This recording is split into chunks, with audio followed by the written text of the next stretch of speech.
Looking at the safety children aged 3 to 11 to get vaccinated. The two COVID-19 vaccines used in Hong Kong are safe and effective. No severe reaction has occurred after vaccination. Even among those with asthma, food or drug allergies. Protect your children and how to arrange vaccination. I am a primary student. I want to get vaccinated. The Smart ID card replacement exercise continues to keep pace with the changing world.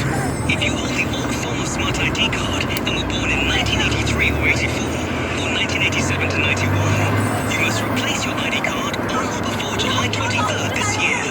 If you were born in or before 1954, you can replace your ID card at your replacement center now. You may also bring along two persons with disabilities to replace ID cards together. Remember to book ahead.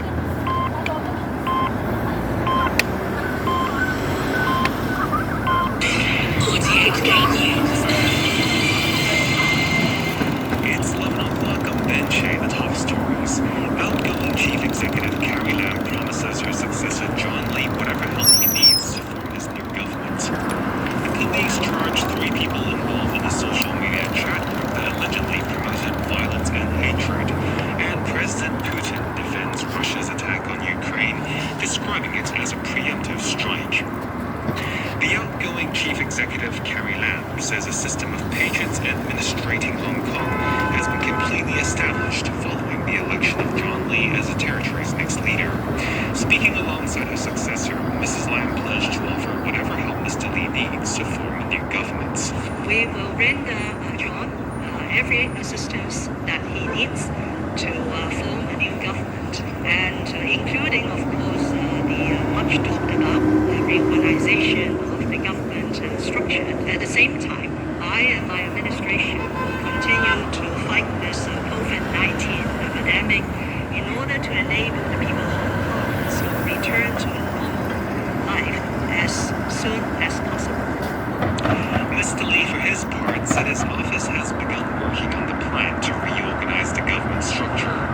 The CE-elect also met the Chief Justice and the President of the Legislative Council.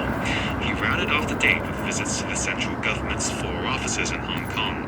Before heading to Beijing's liaison office, Mr. Lee was asked whether he would thank the office for helping with his campaign.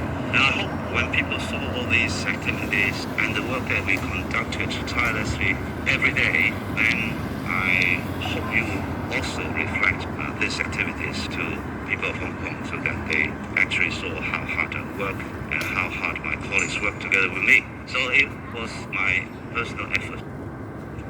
Once there, Mr. Lee told the director of Beijing's liaison office, Luo Huining, that his administration will implement the one country, two systems principle resolutely, and he hopes the central government will continue to support the SAR.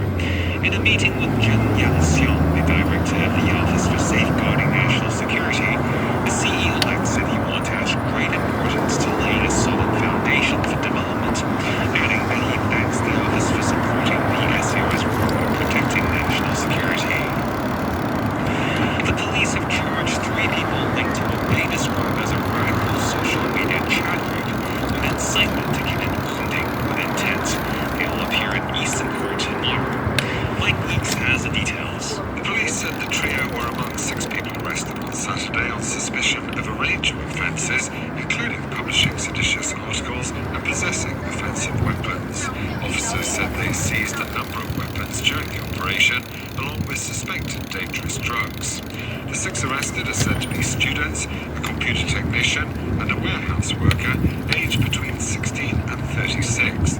They are accused of promoting hatred and violence and planning violent attacks. Police said the chat group had been active since February. Hong Kong has recorded 233 new COVID cases, 33 of which were imported.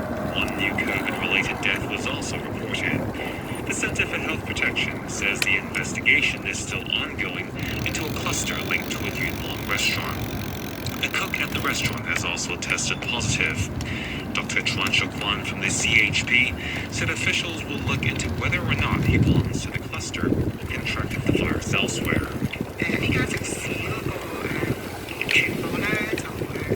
The transmission of the virus in the restaurant was chiefly in the morning on May the 1st. It wasn't until 6 or 7 days later that we were aware of the outbreak. So so it's been some time since it started spreading. Moreover, we couldn't find any environmental factors that contributed to the spread, although of course we've asked the restaurant to carry out disinfection.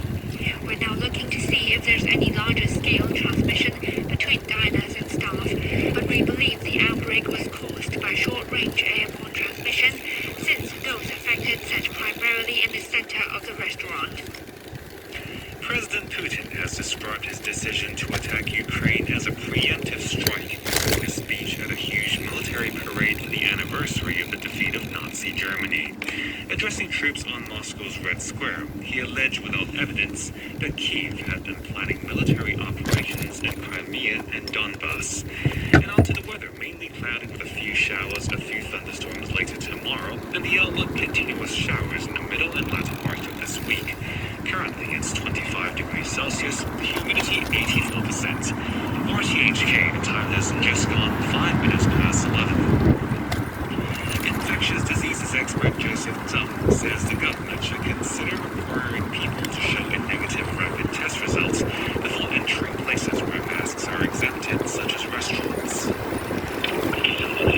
We ask visitors to the hospitals to show their rapid antigen test results on the day of visit, because we are very worried they may be asymptomatic patients.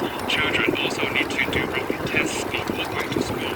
I don't know if the government will, after what happened in a Yunnan restaurant, require people to show a negative result before entering a scheduled premises where they can take their masks off in order to prevent such incidents from happening again. A 6.3 magnitude earthquake struck off the coast of Taiwan this afternoon, according to the U.S. Geological Survey, with buildings in Taipei set swaying. The offshore quake hit at a depth of 27 kilometers, about 17 kilometers southwest of Yonaguni, the Japanese island not far from Taiwan, according to the USGS report. Taiwan's Central Weather Bureau said the quake, the fifth this year of a magnitude of 6, was felt across the island, though there were no immediate reports of damage. Counting is underway in the presidential elections of the Philippines. An unofficial tally shows a huge early lead for Ferdinand Bongbong Marcos Jr., the son of the former Philippine dictator. He appears to have more than twice the number of votes that his main rival, the outgoing Vice President Lenny Robredo. The BBC's Howard Johnson is in Manila. This isn't the official result, but it's an indication of where this is going. If this continues this way, it'll be a landslide for Bongbong Marcos, and that will mean that Philippine history will turn on its head tonight. And that's because more than 30 years ago, the Marcos family were ousted in disgrace in 1986. The People Power Revolution ousted them because they were seen as corrupt and violent. But what we've seen in the last 5 years, certainly while I've been here, is the rewriting of history. The Sri Lankan Prime Minister Mahinda Rajapaksa has stepped down amid widespread anti-government protests. The BBC's Ranjini Vaidyanathan has the latest. An island nation struggling to stay financially afloat. Today, deep in turmoil. There were tense scenes in the capital as supporters of the PM were seen beating up anti-government protesters and journalists.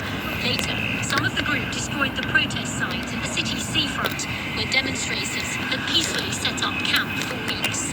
But then, later in the day, scenes of joy in the crowd as Prime Minister Mahinda Rajapaksa announced his resignation.